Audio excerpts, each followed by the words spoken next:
Isaa obbo Taayyee Danda'aa har'a poolisoota federaalaan to'atamuu maatiin BBC'tti himan. To'annoon isaanii kun ganama har'aa erga manni murtii waliigalaa federaalaa himata lama kanaan dura bilisattiin jedhaman deebisanii akka ofirraa ittisan taasifame booda dhagahame. Obbo Taayyeen hidhaa waggaa tokkoon booda baatii amajjii keessa wabiin kan gadhiifaman. Guyyaa irraa akkaataa ittiin hidhaman Galaanaa Balaay haadha warraa isaanii Aadde Sintaayyoo Alamaayyoo dubbiseera. Yaa'u foormaalitii dhumaaf malee warra duraan qaban faa keessatti fuula haaraa baay'een argine. Namoonni ala jiru keessas yaa'u poolisii federaalaa irraa dhufuu isaanii beekeera. Warri uffatanii hidhatanii jiran jiru. Nuyi poolisii federaalaa Meeksikoo irraa ergamnee nama barbaannu qabna. Namni kun maqaan qabu dogoggoruu dandeessu jennaan mana keessaa sifachi deddeemanii inni immoo mana rasiitii gadhiisee ture. Boodarra dhadhaanii bansiisanii jechuudha. Ani miseensa caffeeti bakka bu'aa uummataati. Waan na barbaaddaniif jiraatullee an amma miseensa caffee akkanumaan akka seerri jedhutti jechuudha. Hubachiisee hin beeknaa akka miseensa caffee taate akka bakka bu'aa uummataas taate hin beeknaa ergamnee dhufne ajaja baannee dhufne kanaaf gaaffiidhaa fi Meeksikootti hin barbaadamtu achi dhaqnee taasifnaa jedhan. Sa'aatii dheeraa hubachiisuuf yaalame garuu isaanis deebi'anii ergamneetuma dhufne ergaman nutti kenname wanni isin jettan kun sirrii ta'uu mala jedhanii boodarra fuudhanii deemanii jechuudha. Hammam ta'u lakkoofsaan wayii quba qabdu? Baay'eedha. Alas xiqqoo uummata keessa waan jirruuf ala kan jiran quban qabu kan seenan garuu 10 oliinuma ta'u. Kanaaf odeeffannoo nama qabdanii obbo Taayyeen gara Meeksikootti fudhatamanii deemuudha jechaadha. Ganaa mirkaneessina malee achi geessina jedhan malee waan ta'uu danda'u. Jala murree kana jechuun dandeessu.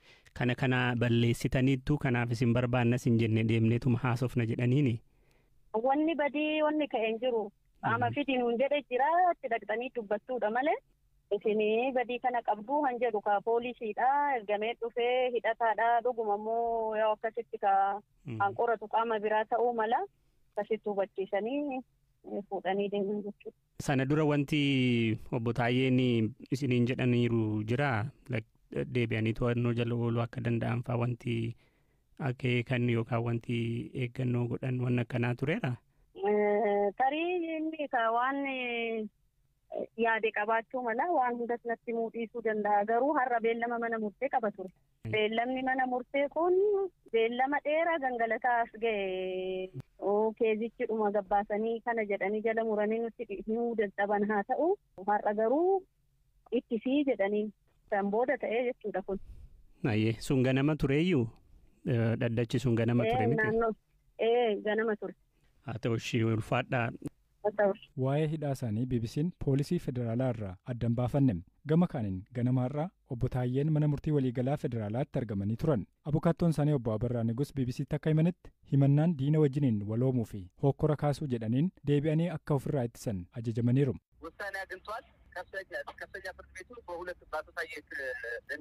Murtii argateera. Manni murtii olaanaa himannaawwan lama obbo Taayyee Danda'aa irratti dhiyaate irratti bilisaan isa gadhiise manni murtii waliigalaa immoo akka ofirraa ittisan murtee kenneera. Himannaan akka itti fufu osoo ragaan gahaa jiruuti manni murtii olaanaa osoo isaan ofirraa hin ittisin bilisaan kan gadhiisee jedhe. Sababa kanaaf ragaatti isaa dhiyeessanii dhageessisuu qabu kan jedhudha manni murtii waliigalaa kan murteesse. Ragaan biyya kana keessa hin jiru. Boordiin filannoo mataa isaayyuu haaromsa barbaada. Lakkoofsi uummataa bara 2007 erga gaggeeffamee hin beeku. Kun martinuu hoggaa walitti hidhaatu. Boordiin filannoo iskeejulii yookaan karoora filannoo waggaa 5 filannoon dhaabbataa gaggeeffamu kan jedhu sana bakkaan ga'uu yoo ta'e malee haalli qabatamaan biyya kanaa filannoon bilisaaf dimokiraatawaan filannoon haqaa keessatti gaggeeffamu miti. Isa kana akka kanatti ilaalla. Walakkaan uummata biyya kanaa Oromiyaa irra qubataa. Oromiyaa keessa nagaan hin jiru. Naannoon Amaaraa akkasii uummata bal'aatu irra qubataa nagaan hin jiru. Naannoon Tigraay akkasii yoo walumaa galatti ilaaltee biyya kana population biyya kanaa yookaan lafa biyya kanaa harki 80 jeeqamsa keessa jira jechuudha. harki 80 lafa jeeqamsa keessa jiru, biyya jeeqamsa keessa jiru, uummata jeeqamsa keessa jiru keessatti filannoo gaggeessina jedhanii ka'uun filannochuma baran sun filannochuma bara Haayile Sillaasee, bara Dargii, bara Ihaadig, bara PP kana baran sana itti fufuuf yoo ta'e irraa kan hafee filannoo gaaffii uummata Oromootiif deebii kennu miti. Dhibdee uummata kanaas karaa nagaa fi dimookiraasiitiin furuuf, filannoodhaan furuuf abbaan uummati gadi ba'ee bilisa ta'ee dhaaba barbaadu filatee mootummaa barbaadu akka ijaarratu hooggana barbaadu akka filatuuf carraa kennu miti. Akka kanatti ilaalla. Adda bilisummaa Oromoo filannoo waggaa 4 dura taasifame irratti kaafa wajjin hin hirmaanne dhiibamnee baanee jedhetu kana yeroo ibsee amma dubbii keessanirraa akka hubadheetti yaaddoo qabdu. Kanaafuu maal wanti ijoo taasifamuu qabattanii yaaddan filannoon taasifamu dura?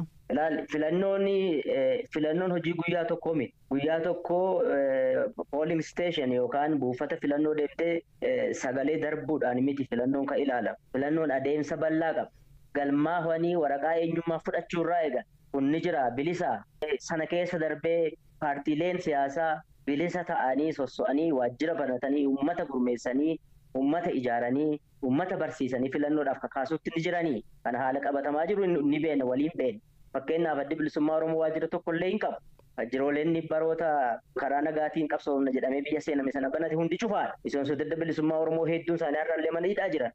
Akkuma isin beektan koreen hojii raawwachiiftuu kan murtiilee jajjaboo hojii guyyuu dhaabichaa hoogganuu irratti beekaman waggoota dheeraadhaaf ajaja mana murtii malee hidhamanii mana hidhaa keessatti dararamaa turan. Waajjirri adda bilisummaa Oromoo tokko adda bilisummaa Oromoo waajjira tokkollee hin qabu. Adda bilisummaa Oromoo sosso'ee uummata dubbisuu uummata ijaaruuf mirga hin qabu. Nu qofa miti paartiileen independent walaba ta'anii ergamtummaa PPtiin alatti soso'an tokkollee mirga hin qabanii jechuudha. Kanaaf haala akkasii keessatti addi bilisummaa Oromoo akkamiin uummata Oromootiin dhiyaate na filadhaa jedhaanii uummata Oromoo bifa akkamiitiin adda bilisummaa Oromoo dorgommii keessa galee yoo itti dhiyaate filachuu danda'a. Kun dirreen dimookiraasii cufamee jira inni isin jedhe kanaafi jechuudha. Haalli kun utuu hin furamin filannootti deemna jechuun dhugaa dubbachuu yoo ta'e namni biyya kanaaf yaadu, caasaan biyya kanaaf yaadu, institution biyya kanaaf yaadu tokkollee akka hin jirre agarsiisaa jechuudha. Islaan boordiin filannoo kan inni jechuu qabu mariin paartiilee gidduutti jalqaba gaggeeffame haalleen filannoo bilisa walabaaf haqaatiif gufuu ta'an marii paartiilee gidduutiin furmaati tokko argamee gara filannootti utuu deemame gaariidha jedhanii kana rikoomendi godhuutu irra ture jechuudha. Kanatu jira. Gama keenyaan yaaddoo guddaa qabna nuyi ni beennaa filannoo bilisii jiraannaan filannoon haqaa dimookiraatawaan hin nagaan jiraannaan eebuu uummata Oromoo ni beennaa fedhii uummata Oromoo ni beennaa adda bilisummaa Oromoo OFC'n yoo uummata kanatti dhiyaatan maal uummati kun eenyu akka filatu beennaa inni kun haala dirreen dimookiraasii guutuu cufamee jiraachuu isaarraa akka ka'e filannoon kun filannoo ABO'niif KFO'n ajandaa isaanii uummata Oromootti bilisa ta'anii dhiyeeffatanii uummati Oromoo akka barbaadu sagalee isaa irratti kennachuu danda'u miti. Kanaaf akka kanatti hubannaa haalli qabataman biyya kana keessa jirus filannoon itti aanu filannoo bilisaaf dimookiraatawaa ta'a jennee itti namannu. Hayya guddaa galatti bilisa ta'anii dhiyeeffatanii uummati Oromoo akka barbaadu sagalee isaa irratti kennachuu danda'u miti. Kanaaf akka kanatti hubannaa haalli qabataman biyya kana keessa jirus filannoon itti aanu filannoo bilisaaf dimookiraatawaa ta'a jennee itti namannu. Hayya guddaa galatoomaa Obbo Jabeessaa. Galatoomaa isinis fayyaa ta'a. PSG'n guyyaa sanbataa waancaa chaampiyeens liigii Awurooppaa injifatee gammachuu keessa jira. Kilaboonni immoo baatii 2 booda liigiin eegaluun dura garee isaanii cimsachuudhaaf gabaa ba'aniiru. Hunduu waan cimaa ta'e barbaada. Amma yuuttaanaa gabaabseetu nutti hima. Jijjiiraan taphattoota cimeetti fufeera. Jijjiiraa taphattoota dura meekalee Afrikaa keessatti dorgommii jabaa tokkotu ture. Waancaa chaampiyeens liigii Afrikaa irratti kilabiin Masrii Pyramids kilabii Afrikaa kibbaa Mamelodi Sundowns mo'achuun waancaa injifateera. Qabxii waliigalaa 3-2 Pyramid seenaa keessatti yeroo jalqabaa fi waancaa kana kan ol kaase. Kilabiin Pyramid erguma hundaayyuu waggaa 20 guutu. Waltajjii kubbaa miilaa Afrikaa kibbaa irratti maqaa gaarii kan qabu Mamelodi Sundowns mo'achuun isaanii kilaba kanatti gurratti guddiseera. Chaampiyeens liigii Afrikaa kana kilaboonni Masrii olaantummaatti fudhataniiru. Waancaa 9 darban keessaa 7 kilaboota Masriitu ol kaase. 7 keessaa immoo 6 kan fudhate kilabii tokko Al Ahliidha. Gama kaaniin kilaboonni Awurooppaa barii dorgommitti aanu eegaluu dura garee isaanii cimsuuf gabaa bahaniiru. Leenjisaan Man City Pep Guardiola rakkoo nama gama bitaan ittisu furmaata toruuf Raayaan Aayet Nuurii irratti ija buufataniiru. Egaa Benjaamin Mendiin City gadhiisee namitti ejjetee bakka kana taphatu hin jiru. Sitiin taphataa kan argachuuf Wolves waliin waliigaluu qaba. Taphataan lammii Aljeeriyaa kana ofitti fudhachuuf sochiin eegaleera. Fiixa baas jedhamee eegama. Siitiin akkuma yaadatamu baraana osoo eegamu harka qullaafuun ni yaadatama. Karri eegaan Liverpool Keeler immoo gara Brentford imaluuf jedha. Kunis egaa kilaboonni lamaan waliigaluun isaanii dhaga'amee booda. Taphataan kun achitti Mark Fleeken bakka bu'a. Gama kaaniin Baarsaan utubaa Arsenaal Toomaas Paartee barbaada. Liverpool immoo ittisaa Bournemouth Milos Kerkez ejjera buufateera. Ashama qabeeyamtoota daawwattoota keenya akkuma oddoo afaan Oromoo BBC afaan Oromoo dhaggeeffatanii odduu ijoo guyyaa irraa isin ibsina. Akkuma beekamu yeroo ammaa tanaa kanatti rabbiin balaa garagaraa biyya adda addaa keessatti iddoo garagaraa gaggeessaa jira. Akkuma beekamu Ameerikaa kutaa lafa gaas jedhamu keessatti lafti socho'uudhaa fi balaa ibiddaa fi balaa garagaraa kan uumameen uummanni akka jirutti akkuma isaan yeroo Israa'elitti Paalestiin barbaachisaa turanitti rabbiin balaatti buusee barbaachisaa jira. Inni biraa akkuma beekamu Itoophiyaa keessatti yeroo ammaa tanaa biti Itoophiyaa kan ta'an yeroo hunda guyyaa dhiigni namaatti lubbuu namaatti dhangala'an hin jiru. Guyyaa hunda dhiigni namaatti bu'aa ture jiru. Kana keessatti rabbiin farkaachuudhaan sochiinsa lafaa volkaanoo Affaaritti fiduudhaa fi kan biraas guyyaa edaa halkan keessa balaan addaa samiirraa gabbuun karaa Booranaa fi karaa Keenyaa kan gidduutti bu'ee jira. Kanaafuu uummanni Oromoo bakka jirtanitti uummanni gargaaramtu of eeggadhaa isin jenna. Galatooma.